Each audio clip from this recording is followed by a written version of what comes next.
Welcome to Chicago This Week. I'm Haley Samples. We hope you enjoyed the holiday. As you know, Memorial Day celebrates U.S. military members. We honor those who served and mourn those who died. Kennedy Hewitt helps us look back at the past week and shows us how Chicagoans celebrated. Hi, Kennedy.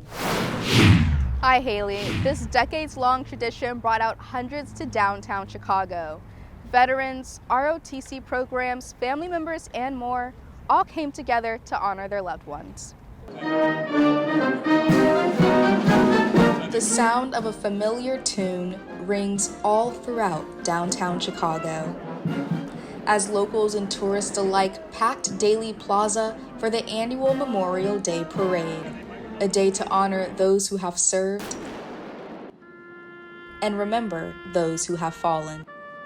I hope that everyone who's here just hopefully understands the ultimate sacrifice that a lot of service members have made. Just the parade itself had a little bit of everything, Army, Marine, police, fire department. We have it every year. I'm always down here. Carl McCoy is a 71-year-old retired firefighter. He says he's been coming to this event for decades. I come from a military family. His brothers have served as members of the Army and Marines, one of whom died in the Korean War. Like many attendees, he's here to make sure his brother's memory is never lost. Nation that don't remember its defenders, that nation will itself be forgotten. Speeches were given by Chicago Mayor Brandon Johnson. Our sons and daughters of Chicago, they were there. And by service members. You are laying down your life for people who will never know your name. Followed by a wreath-laying ceremony. From there, the parade took off. Family members and other onlookers cheered on our armed forces and the sacrifices many have made. In the Loop, Kennedy Hewitt, Chicago This Week. Thanks, Kennedy. Sadly, this Memorial Day week also brought violence to the city. We continue to see this trend in the warmer months, more shootings and more deaths. Taylor Anthony has the latest on the law enforcement response to the holiday crimes. Not even 24 hours after Mayor Brandon Johnson announced his summer safety plan for the city, this Memorial Day weekend, the Chicago Police Department have already responded to 10 overnight shootings, with 2 being fatal. Last year in Chicago, there were 53 people shot and 11 people killed over the Memorial Day weekend. This year, Mayor Johnson's summer safety plan proposal increases youth programming and police presence throughout the city. I do hope to see a lot more police presence and just like what they're planning to do more youth programs to keep the kids busy. The Office of the Mayor's press release says this initiative is underscored by a $100 million investment from the FY24 budget. Carrie and Lisa Weiss have resided in West Humboldt Park for 12 years, and they feel the city has been very responsive to the neighborhood's violence. There was, I think, a shot stopper installed, cameras installed, community organization presence, that then we feel like the violence has actually gone down pretty significantly. However, violence historically spikes during the summer months, and some residents worry for what's to come. It's sad because it's a beautiful city and I would love to enjoy it, and it's I feel like you can't anymore. These West Side residents hope for better days ahead. The fact that there are young children being shot, and so I think it's still important that we balance seeing the hope and grieving the loss. Mayor Johnson said during his press conference, "Murders are down, shootings are down, but there is still so much work to be done." From City Hall, Taylor Anthony, Chicago This Week. There were at least 9 people killed and 41 others injured after yet another violent Memorial Day weekend. Among the innocent victims was 5-year-old Rain Weir, who was fatally shot while sitting in a car early Sunday morning. Her family is pleading for justice and that the suspects come forward. Thanks, Taylor. The Memorial Day holiday is an unofficial start to summer in Chicago. Beaches open, restaurants and outdoor cafes welcome customers. King Jemison talks to business owners who depend on these warmer temperatures to make a living. Hi, King. Hi, Haley. It looks like the warm weather is here to stay in Chicago, and that's great news for everyone, but especially seasonal business owners who count on the summer for their income. As I found out, that lifestyle can be stressful, but even more rewarding. Chicago beaches officially opened for swimming last weekend. It marked the ceremonial beginning of the iconic Chicago summer. Summer is just like freedom, being able to actually go outside without the air hurting me. But summer is really special here because we are right next to the beach. Like the beaches, some small businesses near the lakefront also opened for the season over Memorial Day weekend. Frank Pullen runs Waterfront Cafe near Burger Park in Edgewater.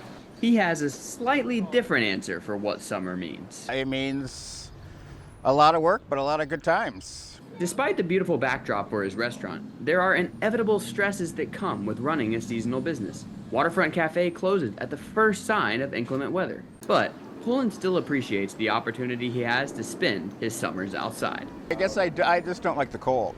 Obviously, running a business is very stressful and many long hours, but this is a great location to be able to do that at. Waterfront Cafe creates a laid-back, mellow atmosphere along the often boisterous lakefront.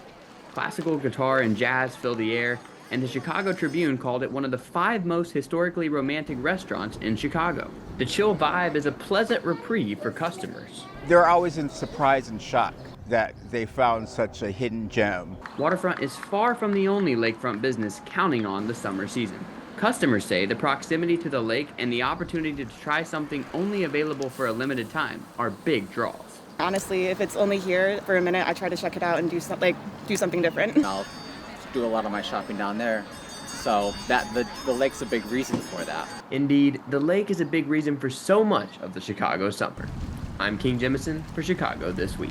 Thanks, King. Sticking to our outdoors theme, if you'd rather make your own meal instead of eat in a restaurant, this summer the city's farmers markets will have you covered. I stopped by the grand opening of the weekly farmers market in Daley Plaza. Take a look. Chicago's longest running farmers market is now open for business. A farmers market softens the city. The Chicago Farmers Market celebrated 45 years in Daley Plaza on May 23rd. As you can see, we've got some beautiful weather. All of our vendors are out here ready to sell. They're seasoned vendors. They've been coming here, 20, 30 plus years. The market featured items from fresh flowers to fresh squeezed lemonade. But Daniel Disterhef has sold produce at this market for 25 years. We've got some fresh asparagus, apples, we've got fresh rhubarb. His family-owned farm is based in Michigan, about 2 hours outside of the city, but he says it's the community that keeps him coming back year after year. We love the people of Chicago and serving them. Every year is a little bit different, but everyone loves our peaches, and we love the smiles that the peaches bring on people's faces. Another long-term vendor that loves serving the community is the Misericordia Hearts and Flower Bakery. And it's really about the people. One reason I do it is I just like meeting these people and talking to them. They sell baked goods like cookies and bread made by those with intellectual disabilities. Hi, would you like a sample? We brought down about 1,800 items. Yeah, big. The booth is 100% operated by volunteers and has been for the last 18 years. You see many of the same people year after year. They tell you their life stories, we become friends. Some products even sold out within a few hours of opening. Well, after you enjoy a delicious meal at home or at one of those outdoor restaurants, you might want to burn some calories. The city of Chicago has got that planned for you too. As Anaya Jones shows us, after you eat outdoors, you can also exercise under the sun. Tell us about it, Anaya. Yes, Haley, Millennium Park is a popular tourist spot in Chicago. However, the city wants to make sure that residents are also taking advantage. Chicago residents have been waiting for this moment for months. Millennium Park celebrates 20 summers of free workout classes every weekend, an opportunity that isn't so common in the health and wellness space. Some fitness classes, even gyms, can be cost prohibitive for a lot of people. A recent study conducted by MyProtein found that Americans are spending more on fitness than they are on college tuition. The average American spends $155 per month on health and wellness. Millennium Park is helping to alleviate this issue with 45-minute classes open to everyone at all fitness levels and ages. Most people think working out is hard. Some people think they can't do it, or you have to be an athlete to work out, but you don't have to be. Residents not only work out, but gain a sense of belonging while in large groups. It definitely helps to see people doing something that you are hesitant about, because it just kind of gives you motivation. It gives you a little bit of like, okay, I mean, they look kind of like me. Maybe they're about my size, about my fitness level, and they can do it. I could probably do it. Classes will take place every Saturday through August 31st. Pilates begins at 8 a.m., yoga starts at 9, kickboxing starts at 10, and Zumba starts at 11. If they miss this one, don't miss the next one. In Millennium Park, Anaya Jones, Chicago This Week. Thanks, Anaya. You showed us how people can exercise on the grass. Well, they can do it in the water too, but that's a lot more dangerous. Reporter Nicole Herzog brings us some safety tips for swimmers at the beach. It is a beautiful start to beach season here at Montrose Beach in Chicago, and as you can see, dozens of other people had that same idea. But before you head into the water, there's a couple of things the pros are going to want you to know. Memorial Day fun brings the start of summer sun.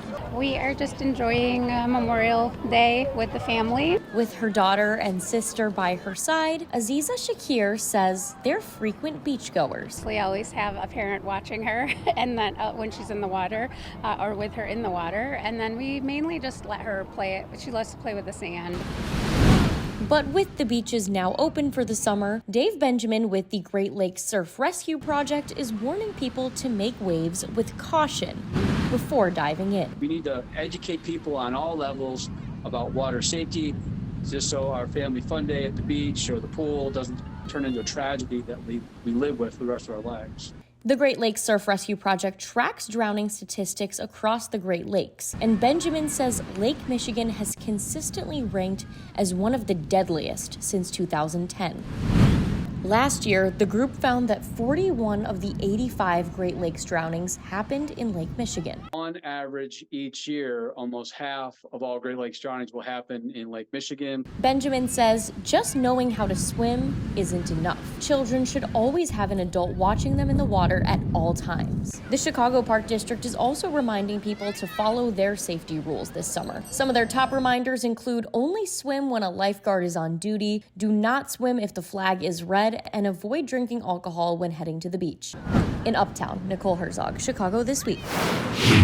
And remember, swimming is only permitted at Chicago Park District beaches during designated hours. That's 11 a.m. to 7 p.m. Back to you, Haley. Thanks, Nicole.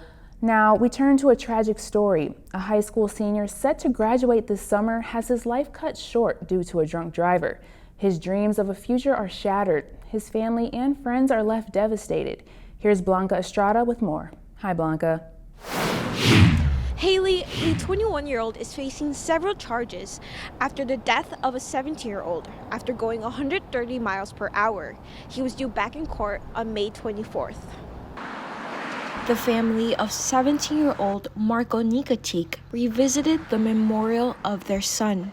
Nikatik was killed by a drunk driver going 130 miles per hour in the 35 zone. He was just such a great kid, and he was just so humble and just the most genuine person we ever knew. Taeyoung Kim was arrested with multiple charges, including aggravated driving under the influence causing death, reckless homicide, driving under the influence of alcohol, driving under the influence of drugs, reckless driving, speeding, and more.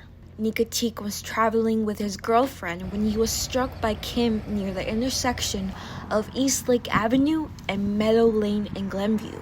Nikatik died from his injuries at the scene while his girlfriend sustained serious injuries. Both vehicles suffered extensive damage, coming to a halt across the street after hitting a wooden fence. Nikatik's church put out a statement saying his presence brought joy and enthusiasm to all who knew him. He came here from a different town, and then just the second he was here, he impacted so many lives. The crash occurred just days before Marco's senior prom and 3 weeks before graduating Glenbrook South High School. Don't take the day for granted. Cherish every day as like it's your last day. Fundraising scams have surfaced, but police clarified the teen's family has not agreed or participated in any Facebook or GoFundMe pages. The memorial continues to grow, with friends and family coming to pay their respects. In Glenview, Blanca Estrada, Chicago This Week.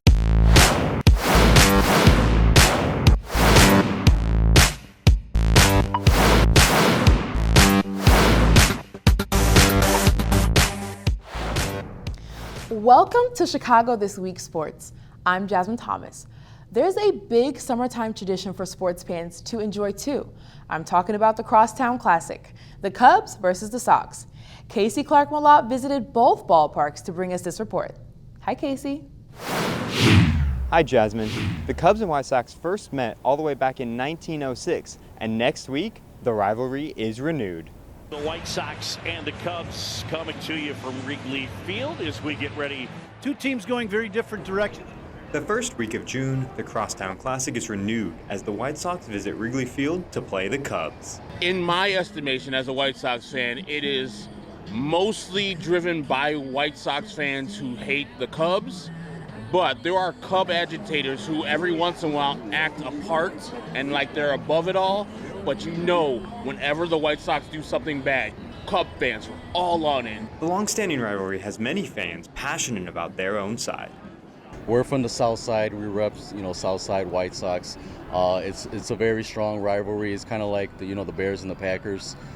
The Cubs they're more enthusiastic. They more energy. Go to Sox games, kind of boring. Sorry. Eloy Martinez lives in Mexico, but even just visiting his favorite team's ballpark, he knows the seriousness of the rivalry.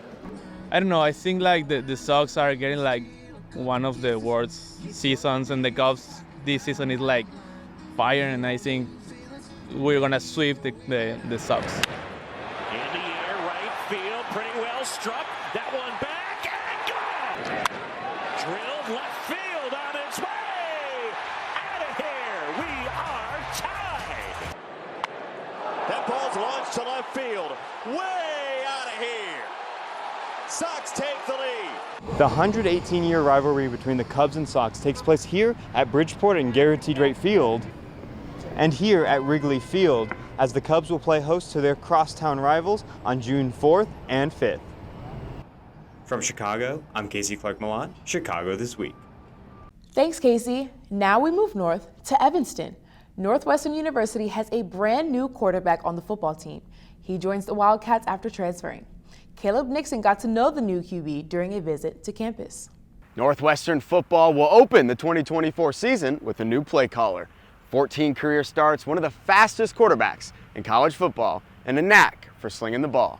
Quarterback Mike Wright, what are you looking forward to next season when you get to open up the season with your new teammates? Yeah, well, I'm just excited to win a bunch of football games and just have fun while doing it.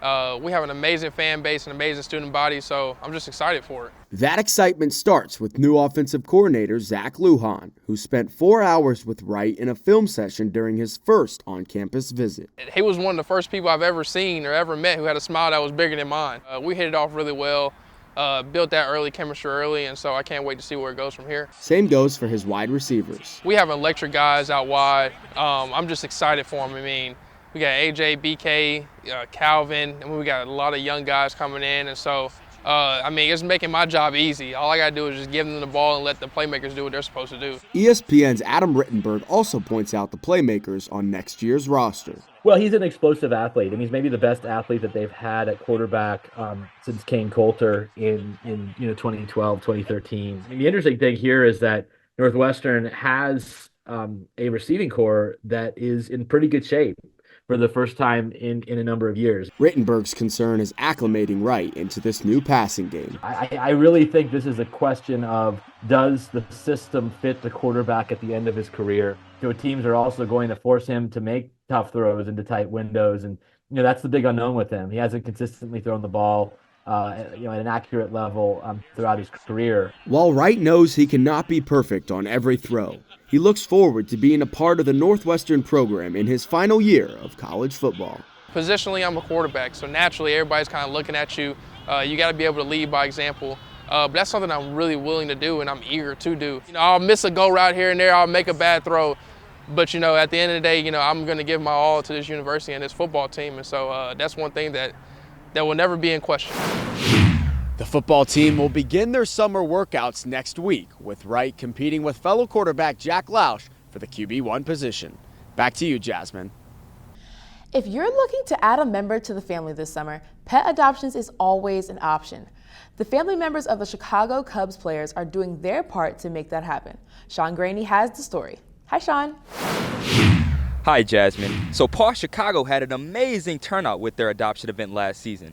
And they are back for more in hopes of not only spreading awareness, but most importantly, securing a home for dogs.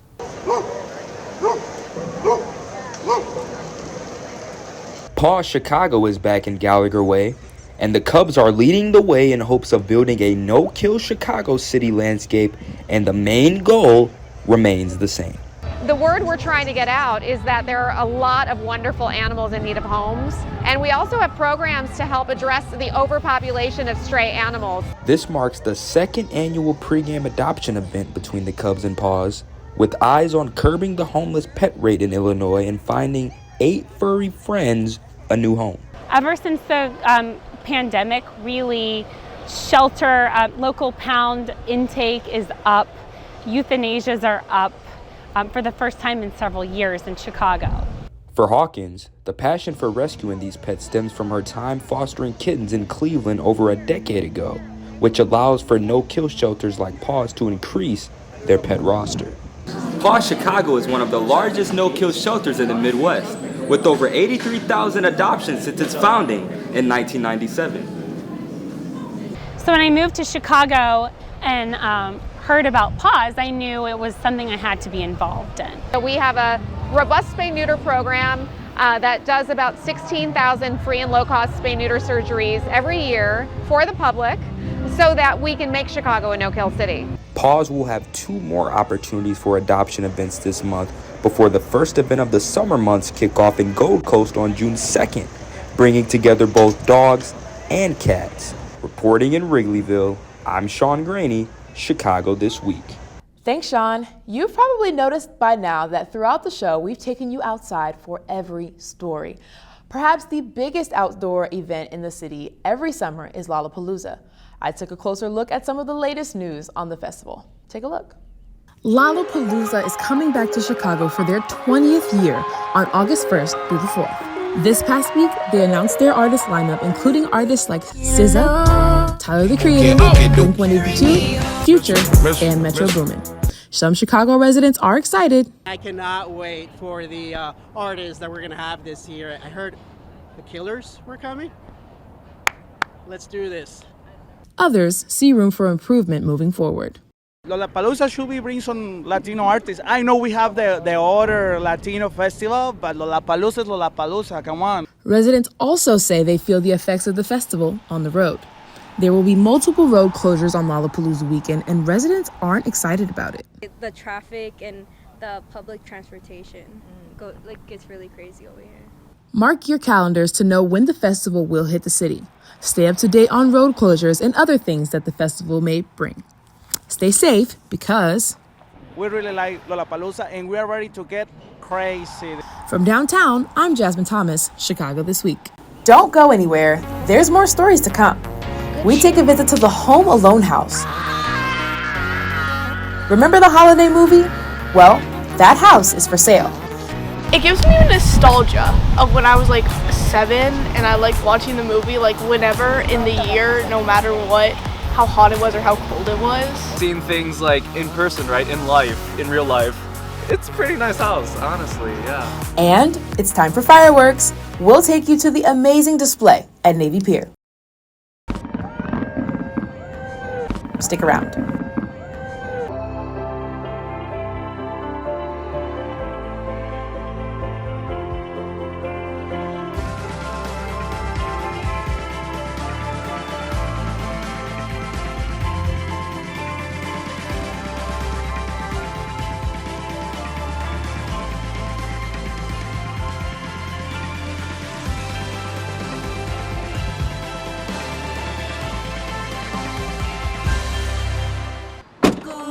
Northwestern. Go Northwestern, break right through that. With our colors flying, we will cheer you all to go. Go you Northwestern, fight for victory, sweet victory, spread for the fame of our fair name, and go Northwestern, win that game. Go Cats! Thanks, Jasmine. Another show that captivates tourists and locals is the weekly fireworks display along the lakefront. Karina Wilson attended the first show of the season. Hi, Karina. Haley, hundreds are at Navy Pier to watch the fireworks, which are a treat like no other. It's definitely a sign of the start to summer. Take a look. Hundreds flock to Navy Pier to honor Memorial Day. The nearly 3-decade firework tradition brings together residents and tourists alike, some for many years. Like 10 max. At 10 p.m., the show began. The Pier's free fireworks display is nationally renowned, earning the title of the best place to see fireworks just last year. The show runs throughout the summer on Wednesdays and Saturdays, from May until Labor Day weekend in September. But does the annual celebration kick off the return to summer in Chicago? Yes. Yeah, this weekend, yeah. In Streeterville, Karina Wilson, Chicago This Week. Finally tonight, remember the movie Home Alone, the one with Macaulay Culkin? The young boy is accidentally left alone in his huge house when his family goes on vacation. Well, that huge house, the real one, is in the northern suburbs. It's a tourist attraction and it's for sale. Here's Mary Grace Grable. A Georgian brick-style house famously featured in Home Alone is now on the market in Winnetka. We're from Milwaukee, actually, so coming and like seeing things like in person, right, in life, in real life, it's a pretty nice house, honestly, yeah.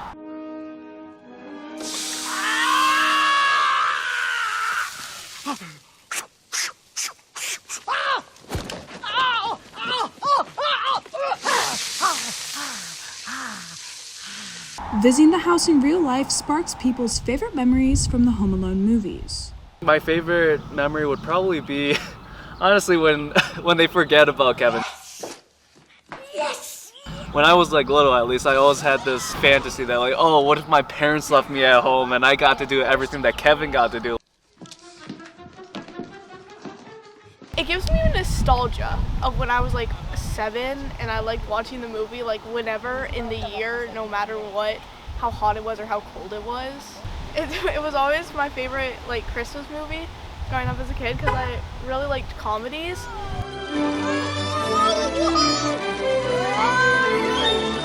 Now for $5.2 million, you have the opportunity to create your own lasting memories in your very own Home Alone house. There he is!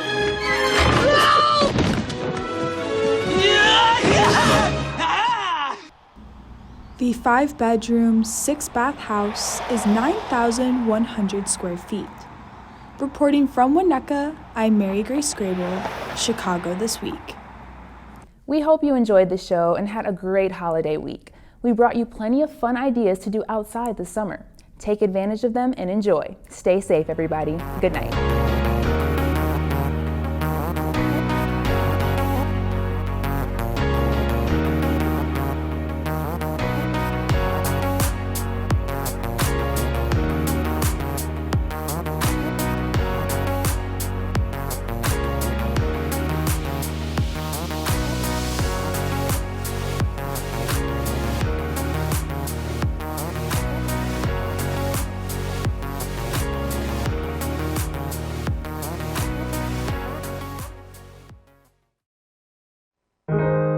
At Northwestern, we're Wildcats in every way.